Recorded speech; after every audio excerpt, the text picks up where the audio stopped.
Hello, everyone. So today I wanted to talk about the symbolism of Medusa.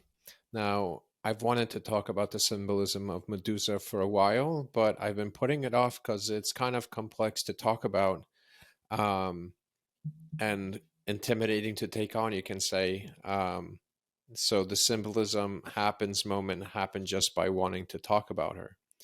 But first, I think it's important in terms of understanding Medusa to understand a little bit about her origin story of where she came from.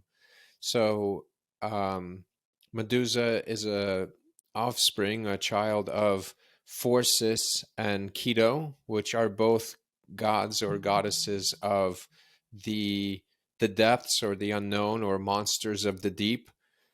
So we already see some connection there in terms of being within the unknown and being having this relationship with monsters. And Forces himself was a hybrid. I believe he was half man, half lobster or crab or something along those lines. And so, and Medusa was one of three Gorgon sisters, which all are similar, but her two other sisters, the story slightly varies depending on which version of the story you read. But her sisters were immortal, and she was the only one that was mortal.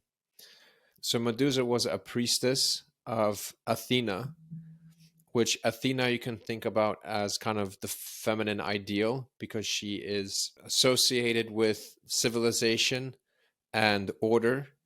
Um, and in herself, she is a feminine goddess. And so Medusa, as a priestess, you can see kind of upheld that ideal of this orderly feminine. Um, Now, there's not going to get too deep into it here, but there is a well-known rivalry between the stories of Athena and Poseidon. And so Poseidon is god of earth or god of water, more commonly known as.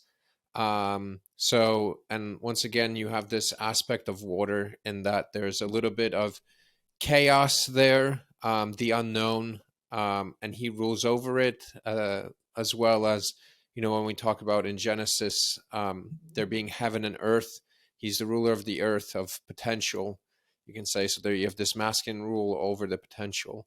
And then you have this almost reverse of this feminine that's associated with structure or this ideal, like something like society, right? So you have almost the opposites of opposites, and there's a clash there between the two.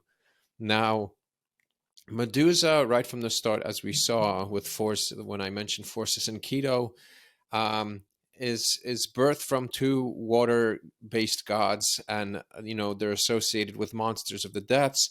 And so, to a certain extent, you already see Medusa was born with, you can say, with access. She's too much of something. There's too much potential, you can say. And so she ends up seducing Poseidon.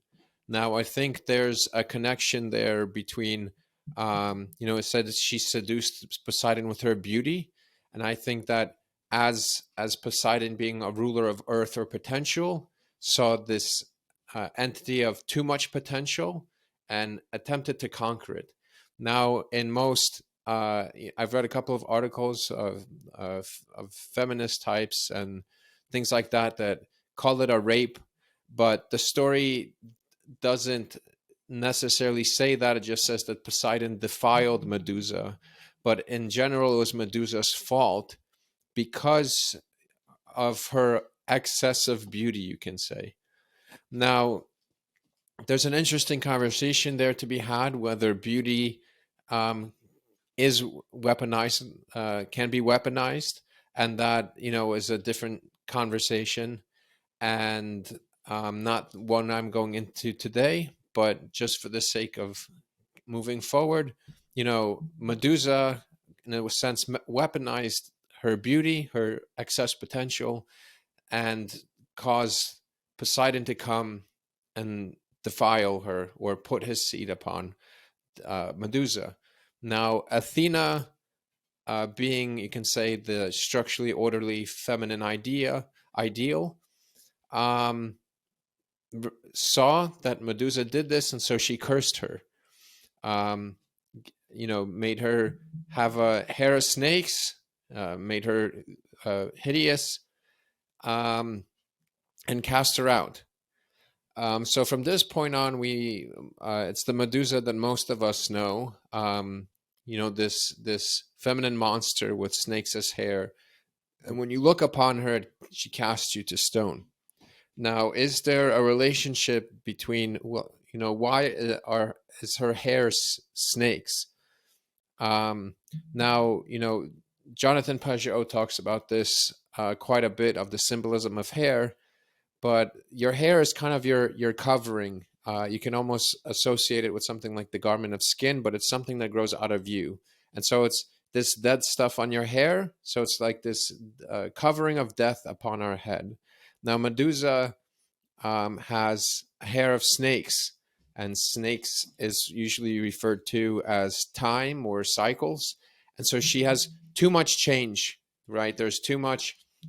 She from the beginning was an access, so she had too much potential. And now you see there's this constant change or constant cycle. And so with that, you already see that she almost becomes something like an unanswerable riddle. Um, uh, an an identity that has no identity to a certain extent, to the point it's so chaotic that when you look upon it, it turns you to stone. It freezes you.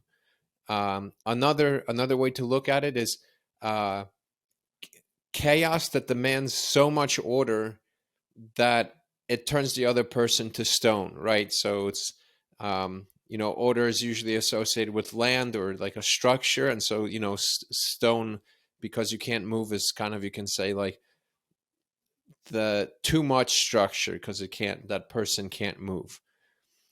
Um, and so eventually in the story, there's a lot of symbolism associated with Perseus and stuff, but Perseus is able to conquer Medusa because of he was able to see her reflection in her shield. A way to think of that in symbolic terms is that he was able to observe the chaos, or this chaotic entity, from almost a map from her reflection. And so he gave her an identity. So by giving chaos this identity, he was able to conquer her. So he ends up cutting off her head. And, the head was, still turned people to stone. So when you master, you can say in a way, when you put structure, you master the certain chaos, like the ultimate chaos, that you can still use it and weaponize it against others. But one other interesting thing that I would like to point out too is that after her head was cut off, from her neck were born two other gods. I forget the name of the first one, but one of them is Pegasus. And the other one was, I believe, some kind of god associated with war or battle, associated often with the boar and tusks and swords and things like that. But Pegasus is an important one too, because a horse is symbolic in that it improves when a human rides a horse. It improves all aspect, all of our, you can say, improves our nature to a certain extent, because it allows us to run quicker, but we're also elevated high above, so we see more. And so it's this, you can say, almost like this technology in a way, but it also has wings, so it's a principality. And that's connected once again to her relationship with Poseidon, in that once that chaos was conquered by Perseus, the fruits from Poseidon's seed was able to come out and reveal itself. And Pegasus also has a lot of legend and stuff associated with him later on in other stories. But one thing I wanted to do here with Medusa, and talking about her being this ultimate chaos, or too much potential, too much questioning, the riddle that cannot be answered, is how it's connected to modern day, specifically, or third wave feminism.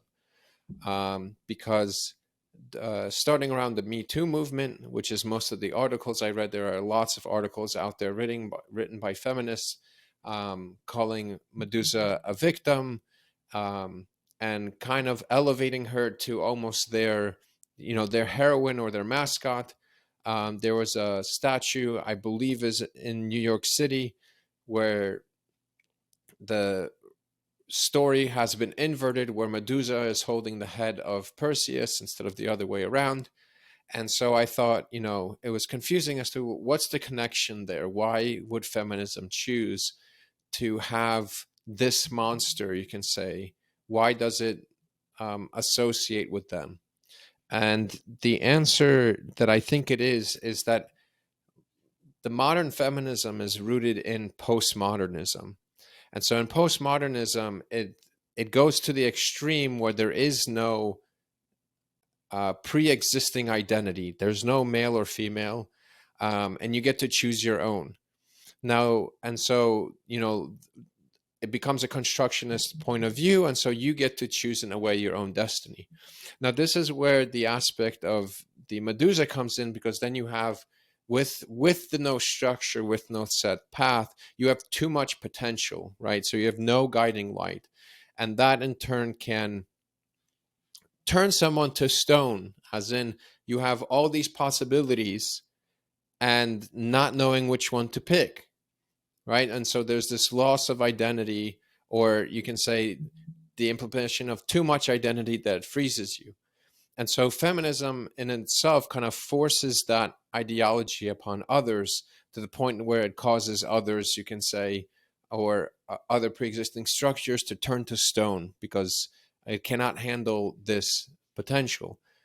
But the funny thing is that you can say it needs the Perseus, it needs that structure in order to move, in order to become, in a way, usable or manageable in the world.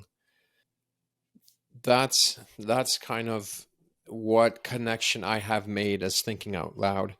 I plan to write a blog post or article about this that goes more in depth, because I think the connection there between Medusa and feminism is there, and it's interesting that there's a moment there where that embodiment is showing itself through the art and the sculptures that postmodern feminists particularly are showcasing, like I said, with the statue in New York. And there's that recent statue also of the previous demonic looking woman in New York as well, and she in a way has this kind of Medusa-ish look as well, because uh, even her hair, or the horns that she has on her head, seem not not in a traditional way of horns, but it's almost like a series of snakes that are on her head, and her hands and her legs also kind of spread into this multiplicity, like a bunch of serpents that are coming out of her body. So you can see that there's a connection there, and it's showing itself to us through the statues and art that they are producing, like this deep rooted spirituality of it. Now, the other thing, once again, that's interesting is the fact that Perseus was able to conquer her through her by seeing her reflection, and, like, once again, like, giving her identity. But I believe also that if Medusa saw her own reflection, whether it be in the water or the shield herself, that it actually might have even cured her of her own curse, in that it would allow to see herself, and that she would be able to see her own identity, um, and it would imbue structure within her. So it would turn, in a way, the stone and the serpent would cancel each other out, and bring Medusa to her original form, to what she was supposed to be. Um, and that's just something I thought of or think of, is that, yeah, once again, if she was able to see her own reflection, that it would not turn her to stone, but even cure her of her curse. I'd be interested to hear what everyone else thinks about that. From what I have read, the versions of the stories I have read, I didn't see necessarily any versions where she does see a reflection of herself. So I would be interested to hear what you all think about this, your thoughts on my take on the symbolism of Medusa and how it's connected to the feminist movement. But lastly, we all, in a sense, have faced a Medusa in our lives every once in a while, where we come across the question that we cannot answer, or even maybe if you're in a situation, if you're a man that needs to approach a woman, or a woman that needs to approach a man, there's this sense of the unknown to the point that it freezes some of us, that we cannot speak. And that's the element of the Medusa right there, is that aspect of freezing. But thank you for listening.